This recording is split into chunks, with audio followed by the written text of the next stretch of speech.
अस्सलाम वालेकुम जी। आज का हमारा टॉपिक है रजिस्टर। नया चैप्टर शुरू करने जा रहे हैं। इससे पहले हमने सिक्वेशनल सर्किट्स पढ़े, फ्लिप फ्लॉप्स को देखा, मुख्तलिफ तरह के चार फ्लिप फ्लॉप्स हुए, उनकी आपस में कन्वर्जन देखी। तो अब उससे एक स्टेप आगे जा रहे हैं, वो होगा हमारे पास रजिस्टर्ड। तो देखेंगे रजिस्टर्स क्या है, फिर इससे आगे फिर काउंटर्स की तरफ चले जाएंगे।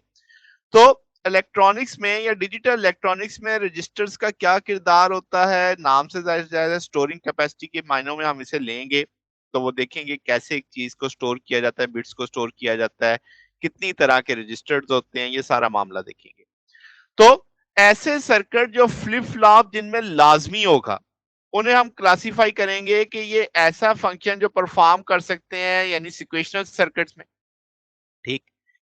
और आपके पास दो आम तौर पे होते हैं सिक्वेशनल सर्किट्स में जो ये काम करेंगे, एक को रजिस्टर्स बोलेंगे, एक को काउंटर्स बोलेंगे। ठीक। तो जैसे मैंने कहा कि सर्किट जिनमें फ्लिप फ्लॉप होगा, हम उनके काम के लिहाज से उन्हें नाम देने जा रहे हैं। एक का नाम क्या? रजिस्टर्ड। एक का नाम क्या? काउंटर्स। तो ये दो अलग अलग चैप्टर हम बना लेंगे इसके। तो रजिस्टर्स आमतौर पर डिजिटल सिस्टम में क्यों रिक्वायर होते हैं? टेम्परेरी स्टोरेज के लिए, कि हमने कितनी बिट्स, जितनी बिट्स हमने स्टोर करनी होंगी उस लिहाज से हमें देखना है कितने रजिस्टर्स की जरूरत पड़ेगी।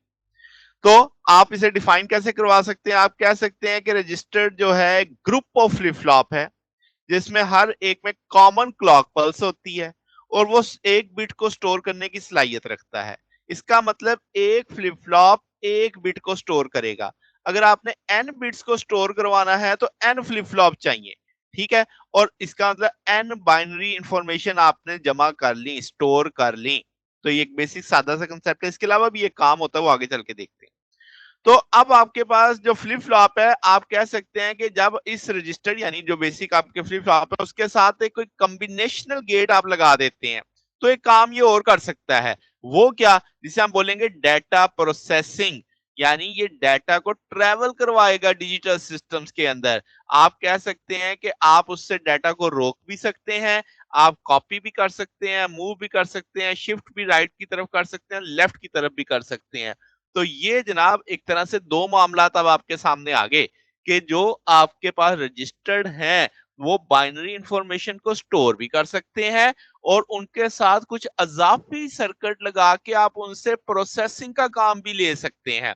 तो इन जनरल या ब्रॉडर डेफिनेशन आप क्या कहेंगे कि रजिस्टर जो होते हैं वो कंसिस्ट करते हैं ग्रुप ऑफ फ्लिप फ्लॉप्स में, जिनके साथ कॉम्बिनेशनल सर्किट्स या गेट्स कह लो, जो उनके ऑपरेशन को क्या करते हैं? इफेक्ट करते हैं। ये फ्लिप फ्लॉप्स बाइनरी इंफॉर्मेशन को होल्ड करते हैं, यानी कि स्टोर करते हैं। और जो उनके साथ अजाफी सर्किट लगे होते हैं, गेट्स लगे होते हैं, वो तय करते हैं कि ये इंफॉर्मेशन कैसे ट्रांसफर करेगी रजिस्टर के अंदर। तो बात समझ आ गई। तो ये हमारी एक जनरल डेफिनेशन आ गई। अब जो ये फ्लिप फ्लॉप है, आमतौर पे जेके और डी फ्लिप फ्लॉप से हम लेके चलेंगे। मैं मगर जितना भी आगे आपको लेके चलूंगा वो डी फ्लिप फ्लॉप की मदद से हम इसे समझेंगे। तो जो नंबर ऑफ फ्लिप फ्लॉप है रजिस्टर के अंदर यूज करते हैं, वो डिपेंड करते हैं कि हमने कितनी बिट्स को स्टोर करना है।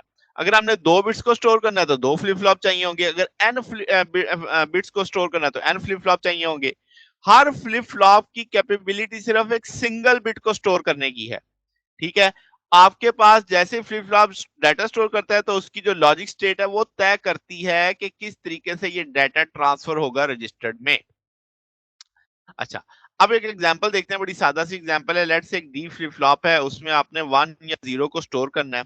अगर आप वन देखें, पॉजिटिव क्लॉक पल्स है, पीजीटी जिसे हम बोलते हैं, पॉजिटिव गोइंग ट्रांजिशन, उसमें आपने वन अप्लाई किया, ठीक है, और क्लॉक पल्स भी अप्लाई कर दी, तो आपके पास ये वन जो होगा ये सेट करेगा फ्लिप फ्लॉप को, यानी आउटपुट पे आपकी सेट वन आ जाएगी।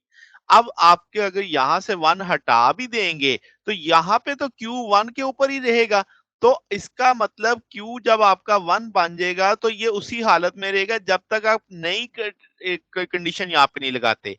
ठीक है। तो फ्लिप फ्लॉप जैसे हमने कहा सेट स्टेट में रहेगा, तो इसने अपने अंदर किसको स्टोर कर लिया?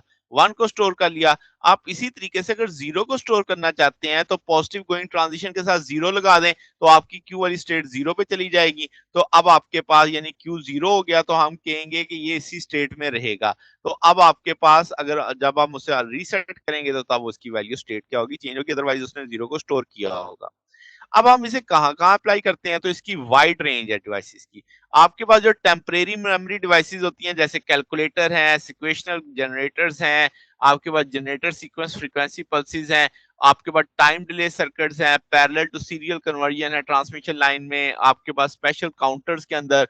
तो जो रजिस्टर्ड है उनको डिजाइन किया जाता है माइक्रो प्रोसेसर में, जो आप समझते हैं कंप्यूटर का एक बेसिक ब्रेन है। तो आम तौर पे जो 7-8 बिट जनरल पर्पस रजिस्टर्ड होता है और जो 5 1 बिट रजिस्टर्ड होता है उसके लिए खास नाम बोला जाता है, दैट इज कॉल्ड फ्लैग। तो अब आप ये जब आप प्रोसेसर की जाएंगे उस वक्त यहाँ पे की टर्म ये अहम हो जाएगी, तो बुनियादी तौर पे वो रजिस्टर्ड ही होता है। तो ये हमारे पास आज का टॉपिक था। अब कल वाले लेक्चर में हम एक बहुत अहम टाइप पढ़ेंगे, शिफ्ट रजिस्टर। समझ लें कि एक बुनियाद ही वो चीज है सारी की सारी। तो ये हमारा आज का टॉपिक था। अगर आपको इसमें कोई बात पूछनी हो, डाउट हो, तो नीचे कमेंट्स में पूछ सकते हैं। वीडियो अच्छी लगी हो तो वीडियो को लाइक कीजिएगा, दोस्तों के साथ शेयर कीजिएगा, चैनल को सब्सक्राइब कर दीजिएगा। अब तक के लिए इतना ही, बकिया इंशाल्लाह फिर नेक्स्ट देखेंगे। ओके, अल्लाह हाफिज।